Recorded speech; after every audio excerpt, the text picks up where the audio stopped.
আসসালামু আলাইকুম ভিউয়ার্স, আশা করি সবাই ভালো আছেন। আলহামদুলিল্লাহ আমিও ভালো আছি। চলে আসলাম আজকে নতুন আরেকটি রেসিপি নিয়ে। তো আজকে আমি আপনাদের সাথে শেয়ার করব চাল কুমড়ো দিয়ে মুরগির মাংস রান্না করার একটি সহজ রেসিপি। এজন্য এখানে আমি একটি চাল কুমড়া নিয়ে এভাবে পিস পিস করে কেটে নিছি। এখন এই চাল কুমড়াটা আমি একটু তেল আর একটু হলুদ দিয়ে একটু ভেজে নিব। তো আপনারা ইচ্ছা করলে এভাবে দিয়েও রান্না করতে পারেন, কিন্তু একটু ভেজে নিলে চাল কুমড়োটা থেকে সুন্দর একটি স্মেল আসে এবং তরকারিটা খেতে অনেক ভালো লাগে। তো আমি দিয়ে দিলাম এখানে স্বাদ মতো লবণ। এখন এটা আমি একটু ভালোভাবে ভেজে নিব। জাস্ট ভাজার একটা সুন্দর স্মেল আসবে, তখনই আমি এটা নামিয়ে ফেলবো। তো আমার কুমড়োটা ভাজা হয়ে গেছে, এখন এটা আমি নামিয়ে নিলাম। তো কুমড়ো ভাজার তেলের মধ্যে এখন আমি আর কিছুটা পরিমাণ তেল দিয়ে দিলাম। তো এখন দিয়ে দিচ্ছি গোটা কয়েকটা আস্ত জিরা, 2 টুকরো তেজপাতা, 3টে এলাচি, 3 টুকরো দারচিনি আর কয়েকটা লং। মশলাটা আমি একটু ভালো করে ভেজে নিলাম। এখন এখানে আমি দিয়ে দিব হাফ কাপ পরিমাণ পেঁয়াজ বাটা, 1 টেবিল চামচ পরিমাণ আদা বাটা এবং 1 টেবিল চামচ পরিমাণ রসুন বাটা। এখন মশলাটা আমি খুব ভালোভাবে ভেজে নিব, যে পর্যন্ত না আদা রসুনের কাঁচা স্মেলটা চলে যায়। তো মশলাটা ভাজা হয়ে গেছে। এখন এখানে আমি দিয়ে দেব হাফ কাপ পরিমাণ পানি, কেননা এখন এখানে আমি শুকনো মশলাগুলো অ্যাড করব। মশলাটা যাতে পুড়ে না যায় সেজন্য এখানে আমি হাফ কাপ পরিমাণ পানি দিয়ে দিছি।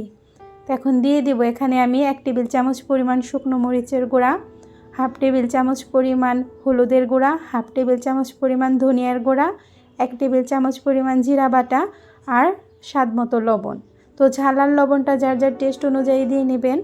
তো এখন আমি মশলাটা খুব ভালোভাবে কষিয়ে নিলাম। তো মশলাটা থেকে যখন তেল ছেড়ে দিছে তখনই মশলাটা আমার কষানো হয়ে গেছে।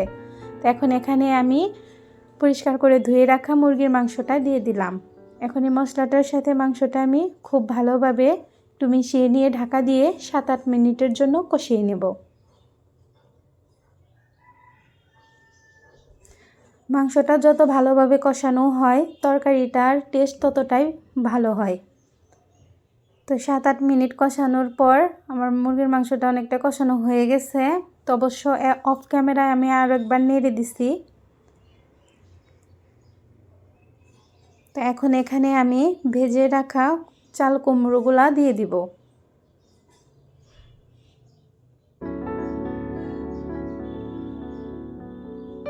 আর দিয়ে দিব কয়েক ফালি কাঁচামরিচ।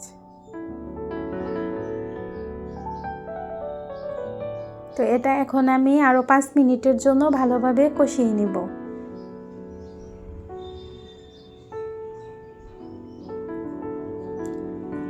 5 মিনিট পর ঢাকাটা খুলে দিলাম। এখন আমার মাংসটা একদম কষানো হয়ে গেছে। ইচ্ছে করলে এভাবেও খাওয়া যাবে। এখন এখানে আমি দিয়ে দেব 2 কাপ পরিমাণ গরম পানি। তরকারিতে অবশ্যই গরম পানি দেওয়ার চেষ্টা করবেন, এতে করলে তরকারির টেস্টটা আরও বেড়ে যায়। আমরা যদি তরকারিতে ঠান্ডা পানি অ্যাড করি এতে করে তরকারি রান্না করার প্রসেসটা বন্ধ হয়ে যায় এবং তরকারিটা খেতে পানসে লাগে।